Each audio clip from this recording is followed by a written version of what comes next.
Yeah. So that's technology for you. For some reason, it seems like the internet around here likes to reset at the same time every single day. And hey, there's Aiden again. Hey, Aiden. How's it going? Sorry about that. I don't know what happened. Yeah, The no problem. Our Ethernet connection went down, and it's back. So Awesome. I don't know. Perfect. Where were we?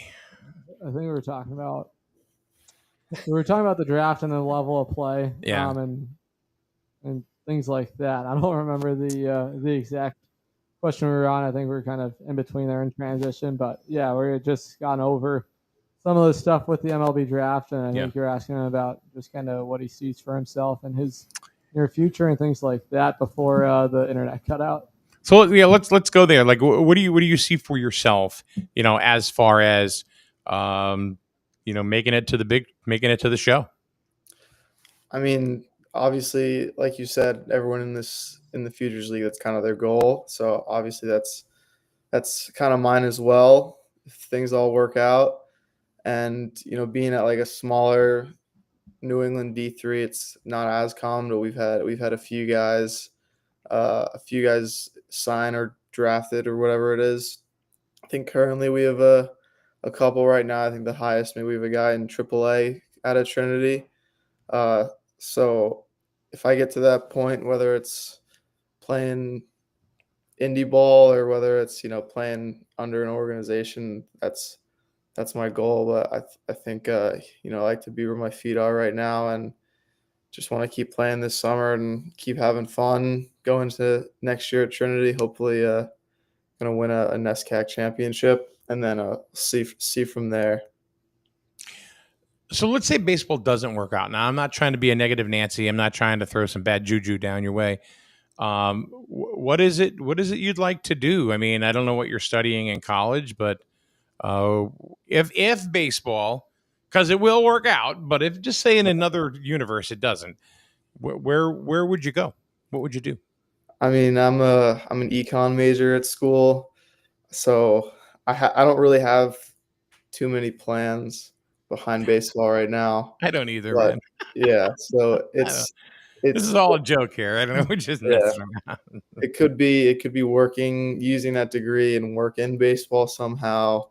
It could be something completely different. I couldn't really tell you, but if baseball doesn't work out, I would say working in baseball, maybe using an econ degree. We have a good amount of Trinity guys also, working for MLB organizations, not just playing in them. But so maybe that could be the backup plan if needed.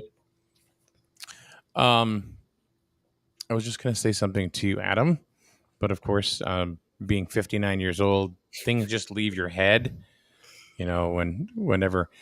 What do you you take it from here? 'Cause I'm mad at myself because I can't remember what I was going to ask you. Well, I think staying on the topic of Trinity, I know we've talked about it, but what's it like when you get to see the new Britain Bees? I know Matt Gedman, he's a really nice guy. He's one of your coaches over there at Trinity. What's it like to see him on the other side?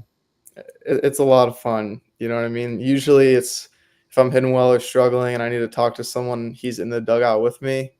But like if I struggle or play well, it's a lot different seeing him in the opposite dugout. But it's at the same time, it's like I know if I need to, I can reach out to him because he's still watching me. Obviously, when I'm playing against him, if I need any advice, which I have been using him for some advice, I've also used him to hit with once or twice this summer, which makes it uh, really fun and just it's a lot different than it is at school. So No, certainly, and I think it's like exciting that you obviously that not just being able to play in this league, but to have one of your own coaches be able to watch your development. Does he give you tips or feedback, or maybe things maybe that he's noticed from your game while he's watching you play against him?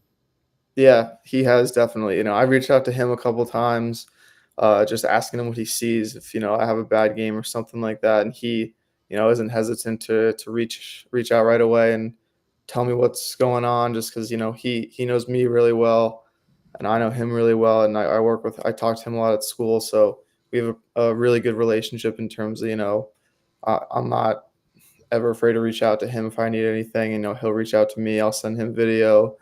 So I think it's really helpful that even though I'm not on his team, I'm still able to have another coach, that I'm able to reach out to and, get advice from. No matter where you are, coach is going to coach. That's right. Yeah. Especially if you have a relationship with that coach. I have kids from fall ball, that I see all the time. Really? They still ask me questions. It's like, That's live your awesome. life, kid. Live your life. So one of the big things that has been around Sea Unicorn Nation really since the beginning of the year is a word. It's three-peat. It seems like it's a little more difficult maybe this year compared because Bravehearts, they definitely seem to be the team to beat. For sure. They have a pretty stacked lineup. How do you guys feel about going up against the Bravehearts when it comes playoff time? I mean, do you guys feel more confident this time of the year as if it instead of the first half of the year? 100% more confident. I think, we played them in a doubleheader last weekend, lost the first one by like 2 and won the second one. We were beating them this past week 2-0 before the game got canceled because of the rain. And I think, they can swing it pretty well, but I think our pitching's a little bit better, and I think that our hitting has gotten better and is going to continue to get better to a point where we'll be able to, overmatch them, especially come playoff time. You have any final words there, Adam? No, I think we've said it all. But yeah, I like our team's chances. I don't like I said earlier, and I'll leave it at. I don't think it matters who's on the other side. It's about our dugout and what we believe in as a team, and it comes down to pitching. And Yeah. I think we've benefited from some great pitching, and as long as the bats stay hot, that's all you need. You just got to get hot at the right time of the year, and anything's possible. They always say, good pitching beats good hitting, right? Yeah. So, Aiden, any final words for today's show that maybe you want to go ahead and express to any Sea Unicorn fans?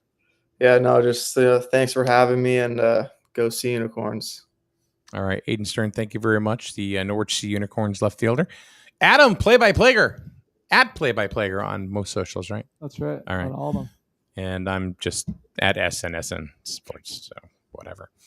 Anyway, Aiden, thank you very much, and we'll see you on the diamond. Thank you. Adam, thanks, man. Thank you. We'll see you next week on Unicorns for Lunch.